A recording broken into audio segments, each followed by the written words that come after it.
Hey, my name is Houston. I'm a husband, a father, a minister, and kind of a runner. It's a passion that I've fallen in love with over the past couple of years, but it really all starts a little over 2 years ago when I realized that I had a problem. I was 354 pounds, and as my daughter was about to be born, I knew something had to change. I didn't know what that thing would be, but I knew that I needed to lose weight, so I started running. I ran as hard as I could, as much as I could, and getting to just a mile felt like such a challenge. By the time I could finally run 1 mile nonstop, I was trying to push on to 2 miles, and in October of 2024, at about 20 pounds or so, I fell and I hurt my knee. When I hurt my knee, I couldn't run for months. I was kind of out of commission until the next March 2025. And whenever I got back into it, I didn't really know what I was doing. For me, running a 5K felt like running a marathon. But now I've been consistent.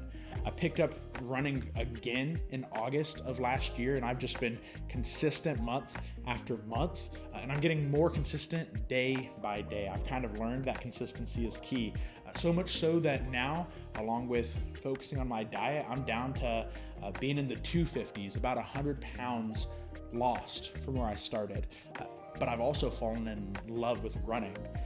My mind has never felt so clear as whenever I'm running on a sidewalk or a trail. My thoughts flow in a way that I'm not used to. My prayers come naturally. My conversations with God, my reflections on scripture, or even just listening to different audiobooks, conversations with friends, it all becomes linear. It all starts to make sense. And running has become an absolute passion.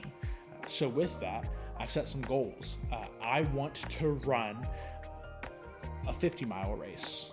And after I run a 50-mile race, I want to run a 100-mile race.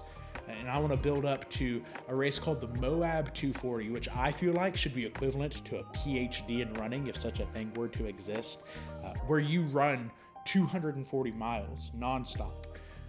I want to run that race within the next 5 to 10 years, maybe faster if I can do it.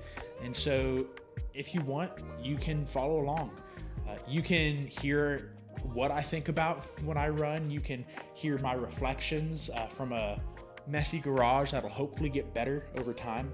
I want this to be a space where I can work out and just dedicate my body to God just as much as I'm dedicating my brain and my time, into a place where I can make sure that I'm stewarding my physical health right alongside my spiritual and my mental. But if you want to follow along, see how my weight loss goes, see how my faith continues to grow, see how running continues to progress, I'd love to have you join me. Either way, I want you to know that I'm going to keep going.